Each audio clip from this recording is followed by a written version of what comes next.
The crumbling case of Jussie Smollett and the shameful rise of the hate crime hoaxes in the age of the president, President Trump. Now, while the national media was happy to push the Smollett narrative, we'll speak exclusively to a local reporter who was suspicious from the start. And breaking just moments ago, Deputy Attorney General Rod Rosenstein set to officially step down next month. Very sad. Joe diGenova has been calling for this for a long time. He's here to react with that and a lot more. And what do former FBI leaders think of that Andy McCabe's interview with 60 Minutes last night? Two will join us later in the hour. You do not want to miss it. Unfiltered thoughts from men who were actually there and understood the professionalism required at the FBI. But first, phony victims who inflict real pain. That's the focus of tonight's angle. When the Jussie Smollett story first broke, many in the media seemed positively giddy. They were thrilled to push the story that MAGA-hatted thugs attacked a black, gay, liberal actor, all in the name of Donald J. Trump. Now to that attack on a star of the TV show Empire, Jussie Smollett. Actor and musician Jussie Smollett from the hit show Empire was attacked and beaten early this morning in Chicago. A Hollywood star who's black and gay, and now the victim of a heinous crime. The idea of racial slurs and maybe even some of the homophobic slurs being used toward him, you can see how serious this crime is right now. Absolutely despicable. And this is America in 2019. Only as the Chicago Police Department investigated Smollett's story, none of it added up. Now police sources are telling various networks that Smollett himself choreographed the attack, paying a pair of Nigerian brothers to carry it out, even giving them money to buy rope at a local hardware store to make the noose. The trio even rehearsed the encounter in advance. Yet just last week, the Empire actor was afforded a friendly platform on GMA to shop and defend his anti-Trump script. I could only go off of their words. I mean, who says Empire, this MAGA country? Why do you think you were targeted?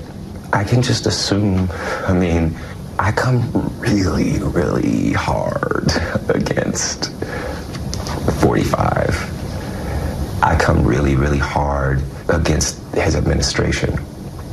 And I don't hold my tongue. And the Oscar goes to, well, but eventually those stubborn things called facts got in the way. And suddenly CNN's Brian Stetler and others are now doing the backstroke. There was a rush to judgment. I think it was mostly in the celebrity press and among activists and among Twitter people. I think it was a really careful reporting by news organizations. If it turns out that Smollett did indeed orchestrated this attack, paid the attackers, then he's done infinitely more damage to the African-American community, people of color. There's a lot to be concerned about here. So let's start with the fact that we don't have all the facts yet. We should get them. I think one thing we've learned from how this story is unfolded is let's wait and see. Oh, finally, let's wait and see. Well, some journalists seem to fall into a state of absolute mourning. In the words of the AP's Lindsay Barr, the outrage has now been replaced by surprise, doubt, and bafflement as the singers, actors, and politicians who came out to support the Empire star struggle to digest the strange twists that the case has taken. Some conservative pundits, meanwhile, have gleefully seized on the moment. No, Lindsay, you're wrong. It was the left, the political media and Hollywood establishment that seized on the moment because this Smollett tall tale advanced their anti-Trump zealotry. Now we're learning just the inverse is true. Media and political heavyweights were once again willing to slander innocent people, an entire class of people, in a desperate attempt to justify their hatred of Donald Trump. The Democratic 2020 frontrunners tripped over themselves to fan the flames of the Smollett attack. Cory Booker and Kamala Harris called it, quote, a modern-day lynching and urged anti-lynching legislation in response to the attack. Well, on Sunday, Booker suddenly took a more sober, careful approach, saying he wouldn't further address the matter, quote, until all information actually comes out. How convenient. If only he had exercised such caution when the story first broke. Of course, he tried to get off the defensive really fast, though, contending at a town hall that we know in America that bigoted and biased attacks are on the rise in a serious way. We actually even know in this country that since 9/11, the majority of the terrorist attacks on our soil have been right-wing terrorist attacks. Oh, the man has absolutely zero shame. Ditto for Kamala Harris. Which tweet? What tweet? About saying that it is a modern-day lynching, that... Sorry. Yes, Jussie Smollett. Okay, so I will say this about that case. I think that the facts are still unfolding, and I'm very concerned about, obviously, the initial allegation that he made about what might have happened. I like how she does this and then laughs. It's really funny. Not. Well, of course, the dim bulbs in the entertainment industry were also eager to advance the MAGA lynching story, taking Smollett at his word, despite circumstances that, let's face it, were really fishy from the outset. Canadian actress Ellen Page made the pilgrimage to Colbert, where she made the mistake of delivering her own lines. The Vice President of America wishes I didn't have the love with my wife. Connect the dots. This is what happens. If you are in a position of power and you hate people and you want to cause suffering to them, you go through the trouble. You spend your career trying to cause suffering. What do you think is going to happen? And people are going to be beaten on the street. Well, this is a classic example of wish fulfillment syndrome. When you want something so desperately that you're able to ignore the obvious warning signs. Now, think about it this way. The left has staked so much of their own identity and credibility on the plot line that Trump is a really bad man, that they need him to be a really bad man. One who inspires vitriol and violence like the sort that the Empire actor alleged. Now, Smollett himself is rabidly anti-Trump, and speculation is swirling that he orchestrated the faux attack to propel himself to some type of hero status in Hollywood. In other words, kind of think of it the new superhero, Jussie, the MAGA Slayer. Well, the same rush to judgment, though, happened recently with the Covington Catholic high school boys, when allegations became liberal gospel. The white kids in the red hats may as well have been wearing white hoods. Like Kavanaugh accusers Christine Blasey Ford and Julie Swetnick before him, Smollett was allowed to dominate a news cycle because his allegations ultimately reflected badly on President Trump, or so he hoped. But where's the justice when the social justice warriors are actually the ones purveying fraud, hatred, and poison?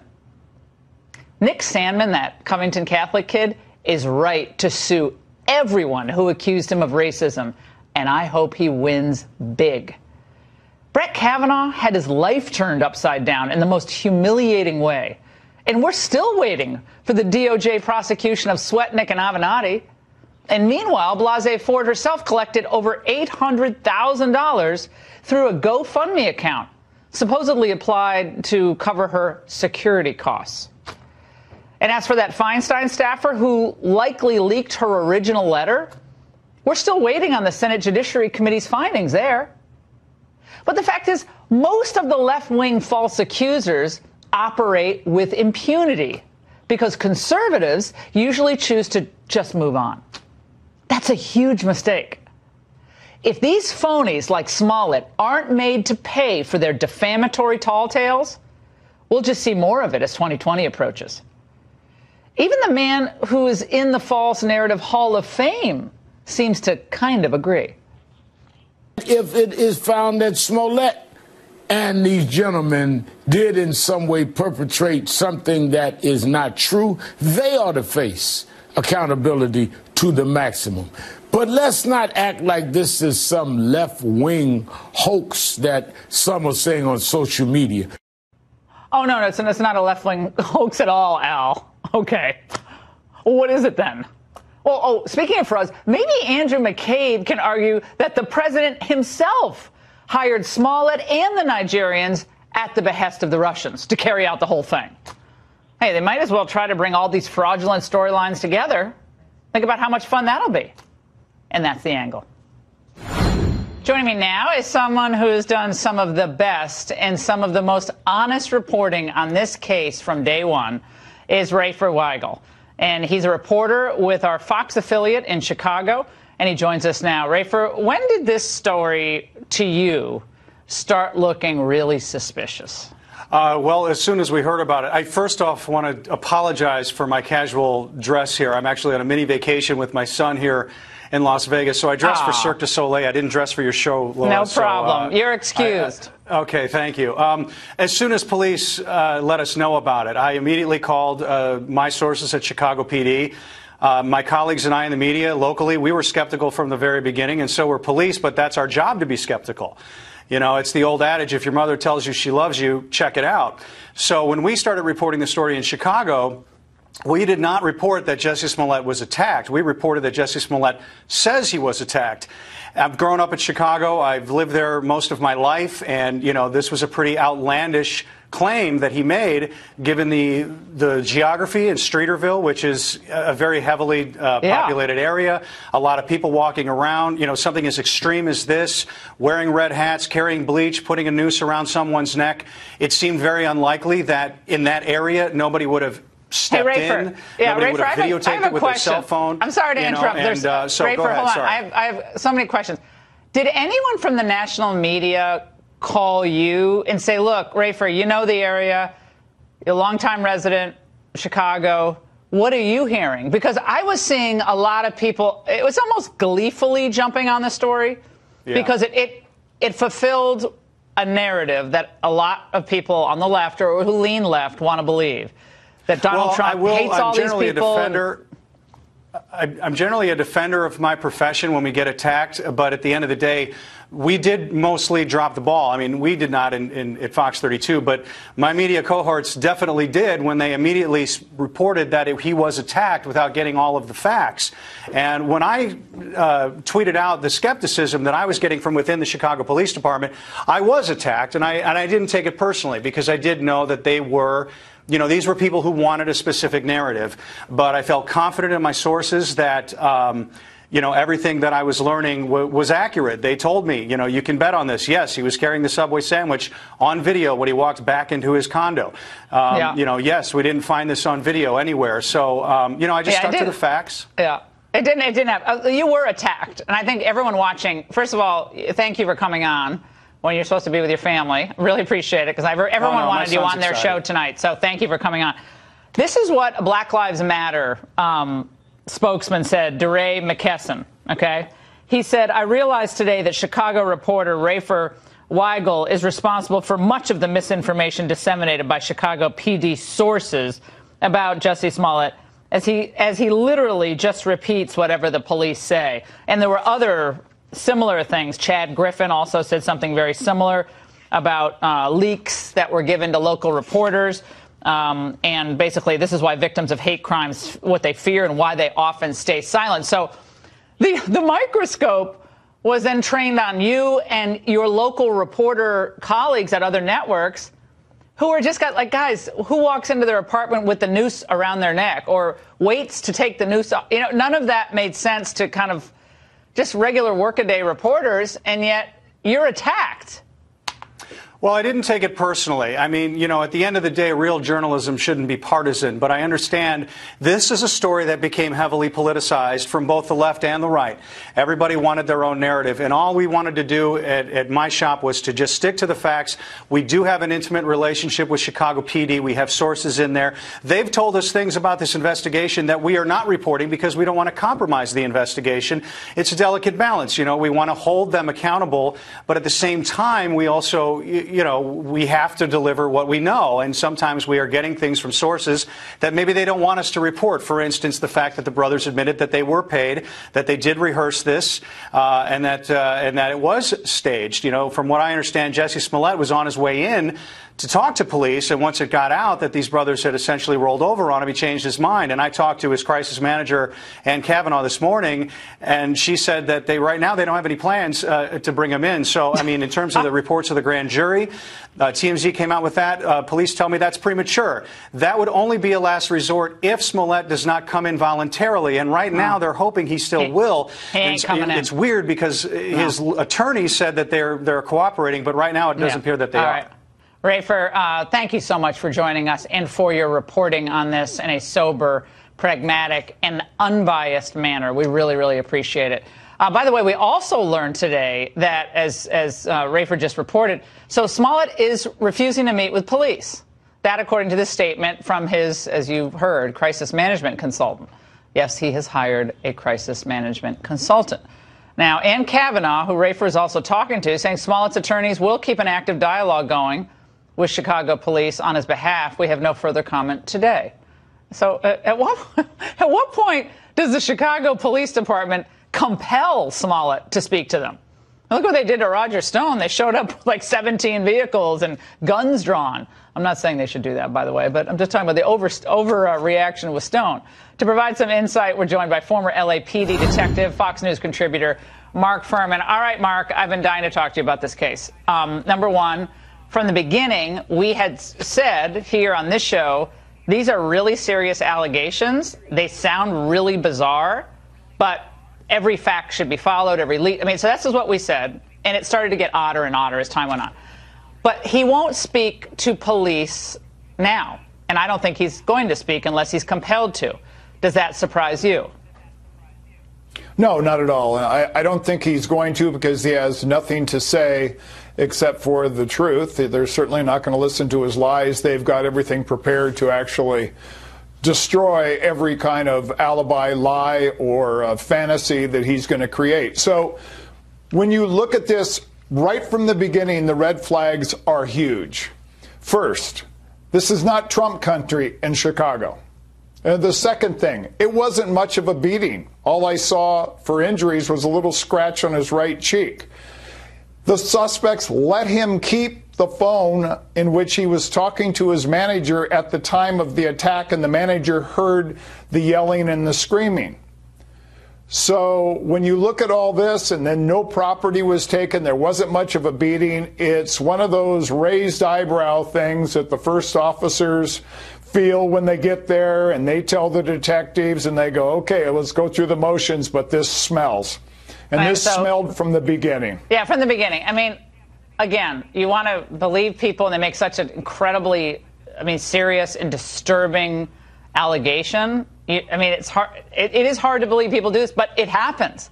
It happened with Kavanaugh. It happened with the Covington Catholic kids. It's happened in other cases, and it looks like it could very well have happened here.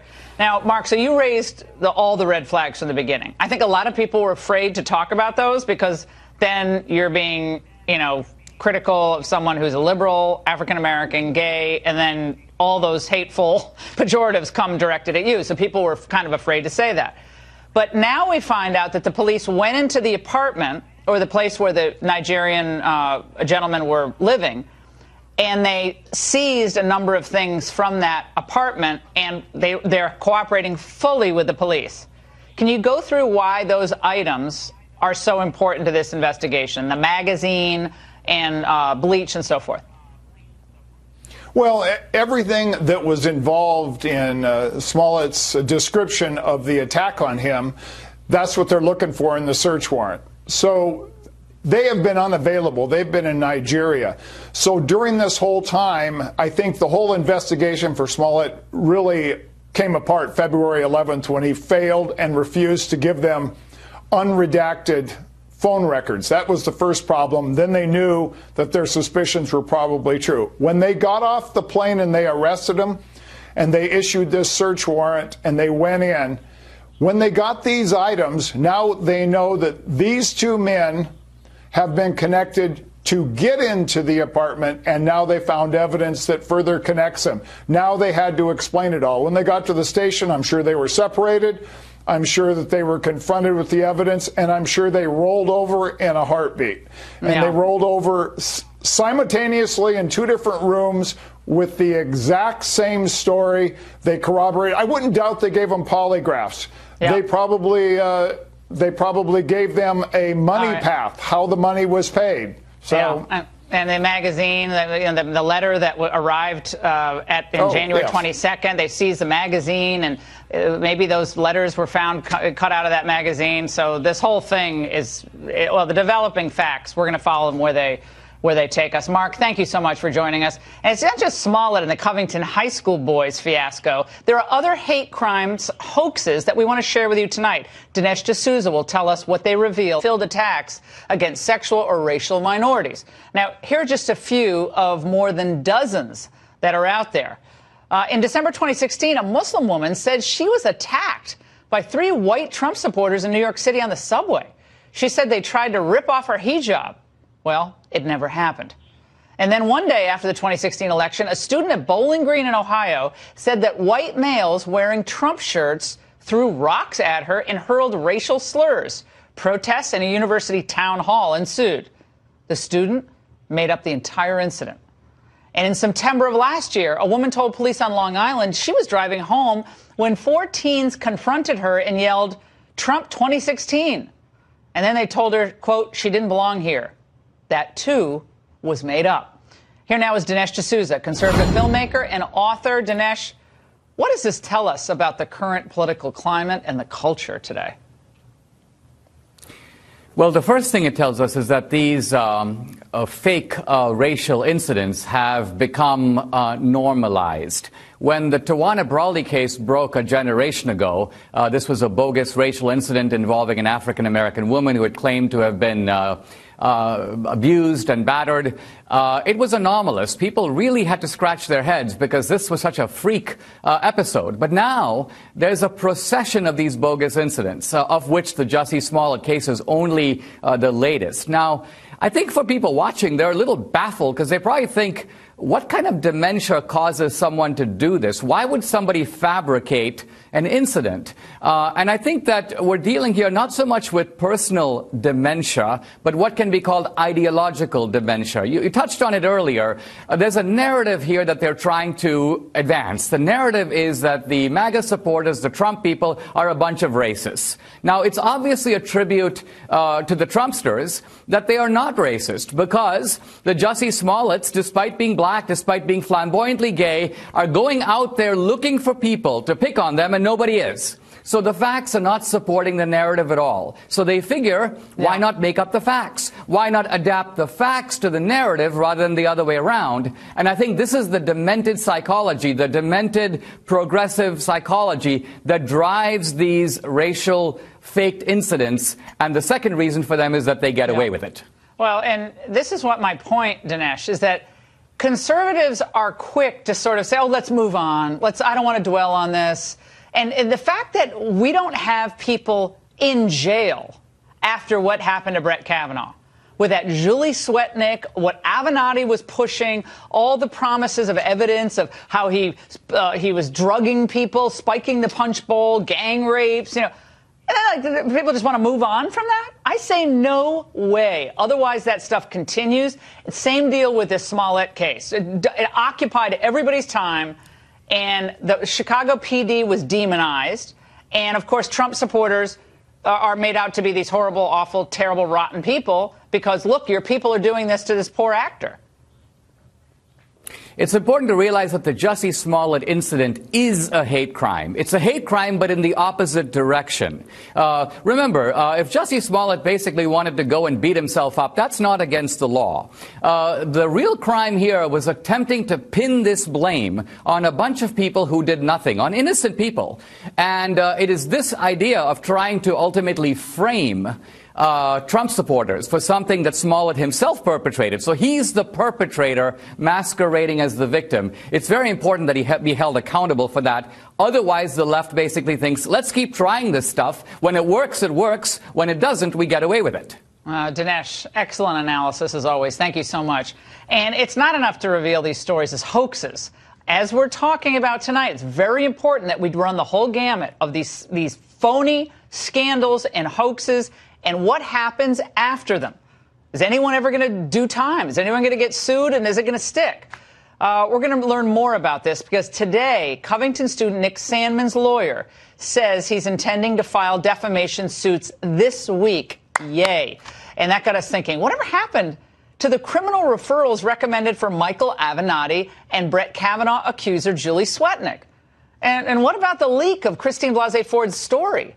We reached out to the Senate Judiciary Committee and the DOJ and the FBI today. Only the FBI got back to us. They say they had no comment. Here now to weigh in, former U.S. Attorney Joe diGenova. Joe, who's dropping the ball here? Where are the repercussions for this type of defamatory and I would say criminal behavior? The Department of Justice for years has tried to avoid getting involved in these cases, and they're trying to do the same thing now. Bill Barr arrived today as the new Attorney General, and he's going to have a new Deputy Attorney General, and I think he will make sure that these cases are looked at. The Julie Swetnick and Michael Avenatti case, where they clearly submitted false affidavits and information to the Senate committee under oath, should be prosecuted. It should be put in front of a grand jury for this reason. We must prevent people from making false accusations during confirmation hearings so that they do not become again what the Kavanaugh hearing became. I personally believe not only did Swetnick lie, I believe that Christine Blasey Ford lied. I believe that her entire testimony was a falsehood, and I believe that she should be put in front of a grand jury and have her testimony investigated to the fullest. There is no doubt in my mind and in my opinion that she testified falsely against Brett Kavanaugh. But this must be investigated across the board, or we will encourage people to do the same thing in the future. But we cannot have that. No, and Joe, don't you agree that the Republicans always talk a good game in the moment? And you and I discussed this. You were here, Saul Weisenberg was here, and they're all tough. Like, we're going to investigate, we're referring, and then all of a sudden you get nothing. Nothing happens. Well, of course, the referral. I think we might have lost Joe. Well, we might have Joe. We might have lost Joe. But I think I know what Joe was saying. Well, his point is the referral has to then go somewhere. You can't just say we're referring it and then never follow through. But I'm telling you, the left never lets go. They hold on, and they have like a death grip on an issue or a case. And you got to give them credit because they don't say let's just move on. They say how can we make the next point? Joe, thanks so much. And get this, some folks on the other networks are seriously referring to disgraced former FBI Director Andy McCabe as a, quote, patriot. Well, up next, two former high-ranking FBI officials are going to tell us what they think about his actions. And did you see that 60 Minutes interview? Oh, my goodness. We're going to play parts of it when we come back. Stay there.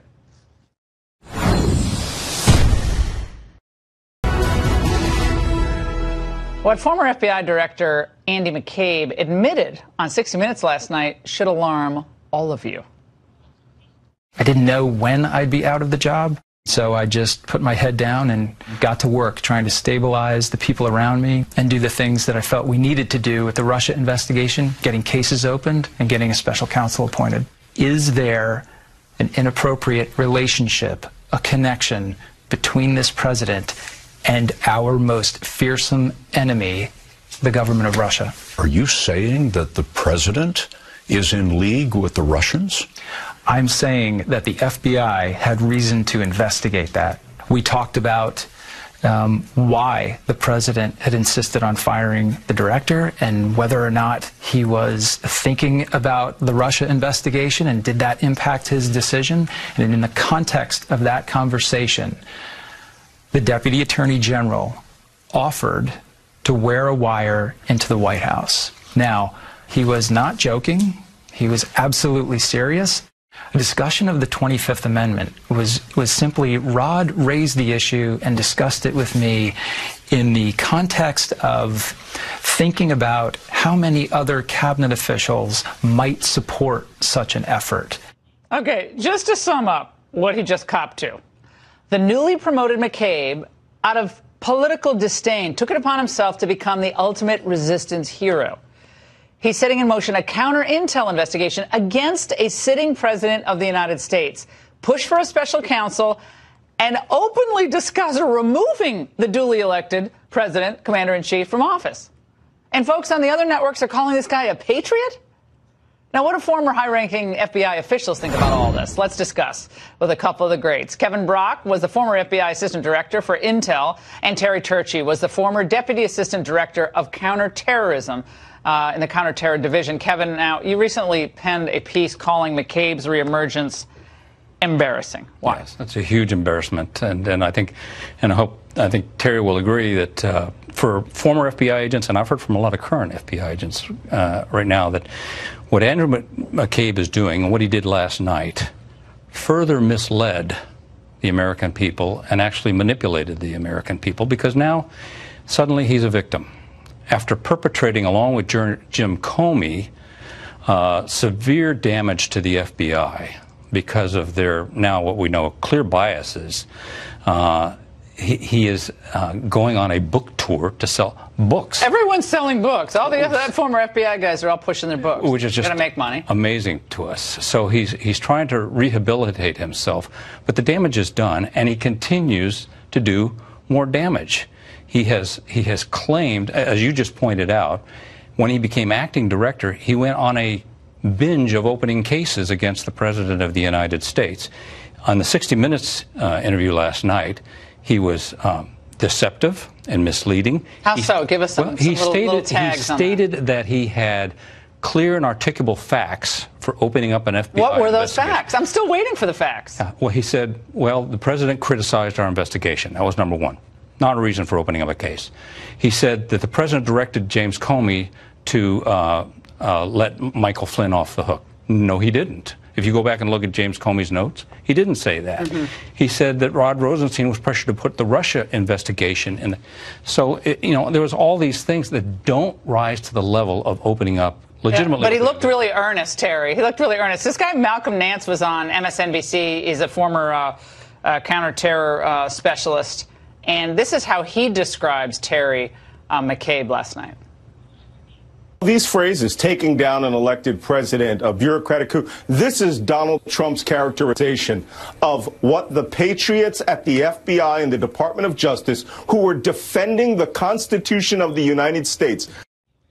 Terry, that's all he was doing, defending the Constitution. Yeah, he sure was. I'll tell you, Laura, first of all, I couldn't agree more with what Kevin just said to you. And I can't even watch this again tonight without my blood boiling. I'll make 3 points. Number one, as Kevin well knows, as all of us who work in the FBI in those positions know, what he essentially told us last night is after having unverified information for a year in the form of the Christopher Steele dossier, and then going to the White House and being angry because former Director Comey had been fired and not liking the president's demeanor and the way he delivered words, he decided to go back and that the man was a great threat to America. That's about what we got last night, and that's about what the FBI had. It is embarrassing. It is just egregious, and I never thought in my lifetime I'd see this. And it's interesting that he opened that case in about May of 2017. We had just come off by a couple of months, March, April, going back into January of 2017, where guess what had happened? We had the outgoing Obama administration unmasking people in the Trump transition team. Don't tell me that the collusion is now starting to come together, and it's not all pointing to the president and Russia. It's pointing it directly at politics in the top layer of the FBI. And Kevin knows, and I know, and anybody who's been in those spots up there on the 7th floor knows, that the FBI agents who were working in those top positions were not following the rules, the guidelines, or all of the policies we put together for decades to protect this. Well, guys, for both of you, what kind of FBI acting director convenes or takes part in a meeting about the 25th Amendment and removing the president? Is that part of what an acting FBI director's responsibility is, to pronounce over meetings or to take part in them? He should have immediately got up and excused himself from that meeting and said, I will not be part of this discussion. First of all, the FBI has no jurisdictional interest or abilities in the 25th Amendment discussion. So he should have immediately recognized he had no role and should not have been in that meeting. Terry, Bill Barr just sworn in last week as the new Attorney General of the United States, former and now current. How does he proceed here? I mean, it's almost like the entire FBI has to be dismantled and kind of reborn to restore its integrity, because a lot of good people do work there. But it's so tainted now. This whole investigation was a fraud from the outset, and it is patently obvious to anyone who will take off their political, partisan cap and just look at the facts. And I think Andrew McCabe gave it away last night. He gave it away. I thought it was so obvious. They had nothing on Trump. Exactly. And I think the big problem confronting the new Attorney General is this, and a lot of people may not want to get into this discussion. As we have a political party, the Democratic Party, turning harder and harder left, which in itself is a major national security risk. We also do not know exactly to this day exactly what happened in the FBI, whether there still exists within the FBI these kinds of issues, perhaps people appointed by McCabe before he left. And we need to get to the bottom of all these things that are still out there in the universe and all these loose ends. People need to know who orchestrated all this, because it is absolutely just unbelievable that there is not somebody behind all of this that pulled it together and compromised the FBI. And we're not even getting into the fact we could have had certainly we could have had anything from bribes to greed to ego. Absolutely. All of these things are factors here. Kevin and I never saw in the FBI anything like this. And in fact, we always prided ourselves as we left, pass along the FBI we found a little bit better to the next generation. This didn't happen this time. All right, Rosenstein's out. Barr has his new deputy, Jeff Rosen, former partner at Kirkland and Ellis, really good guy. Yeah. Is it time to finally, like just what you said at the beginning of the show, you need repercussions for bad behavior? Will there be?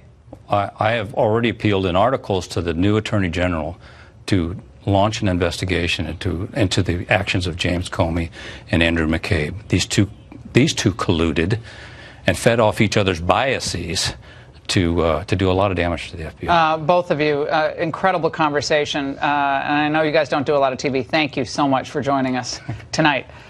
Tennis legend Martina Navratilova is coming under huge fire for what she said about transgender women competing in women's events. Now, is it a form of cheating? That white-hot debate next.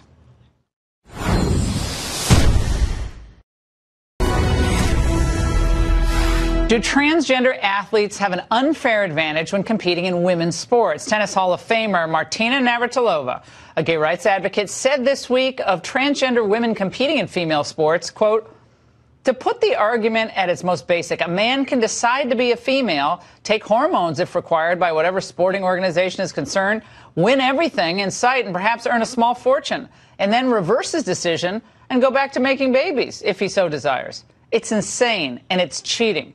I'm happy to address a transgender woman in whatever form she prefers, but I would not be happy to compete against her. Here now to debate, Sid Ziegler, founder of Outsports.com, and Meg Kilgannon, a member of Hands Across America. Okay, Sid, now, here's some of the tweets coming in about Martina Navratilova. I mean, we all grew up watching Martina, huge fan, huge tennis fan.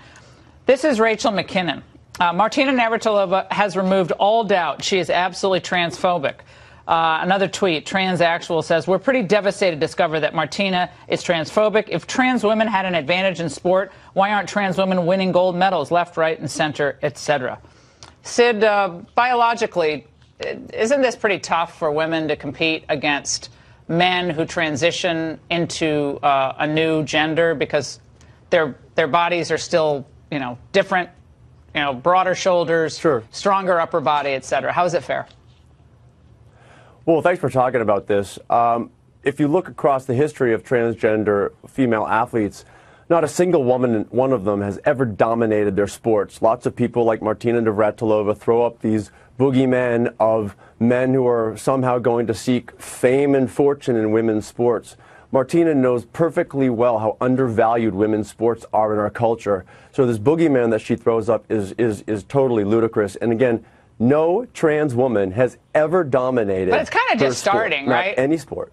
But it's kind of just starting. I mean, to be fair, well, it's just kind of Renee starting. Richards, correct? I mean, Meg, Renee Richards was playing tennis. Yeah. No, I get it. But like in Connecticut, where I'm from, Yes. There is it's a real controversy involving track and field. Track and field. And Andrea Yarwood dominates and is not fully transitioned, I guess, but dominates in beating everyone. Absolutely. They took state titles away from girls in that situation. I mean, this is a ridiculous argument that women are not going to suffer because men are competing in our sports.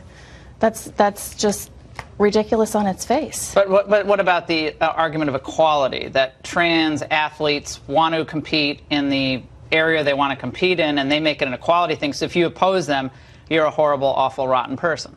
Well, trans women are men, and women should not be forced to compete against men. This is basic fairness. I'm really grateful for Martina for speaking out. She's going to make a lot of space for more women and more athletes to speak out on this and say what we really believe, which is that women should not have to compete against men in sports. It's very simple. Yeah, Sid, you must be a big fan of Martina, right? I mean, she's openly gay, advocate, been out there for years, doing so much for women's sports, girls' sports in high school. She's done a huge amount. And I was a pretty big athlete, so I love that. So to call her transphobic, I mean, I think people just lose credibility when they start going after Martina Navratilova as some hater. Come on. Yeah, listen, I watched Martina in the 80s and 90s. She's a hero. She's a hero for a lot of people, for women, for gay people. But on this issue, she's wrong. Men are not streaming into women's sports to cheat or steal medals away from women. Trans women are. So your argument, though, no, Sid, your argument is that they're not doing it. Say that they're men. Right, but your argument is they're not doing it. It is a biological fact that internal organs of men are bigger, right? The heart, the lungs, they have a larger capacity. That's not a hateful thing to say. It's just a fact. So because people aren't dominating now, if the top 100 or top 1,000 men in tennis wanted to get into women's sports and were transitioning, they could dominate the sport pretty well. And I bet that's what Martina knows because she played at the top level. This is one of those I think there's a real debate to be had about what at elite level sports what the trans policy should be. And it's also a fact that when you stop testosterone, when you start estrogen, many of your advantages change. Yeah. Well, I don't think your shoulders or your hips. All right, we're out of time. We should do a whole hour on this. All right, you guys, thank you for joining us. Last bite when we come back. Thank you. I mean, you read one story after another or hear it, and it's all based on one anonymous administration official, a former administration official, right? I mean, that's not journalism, that's the responsibility for fake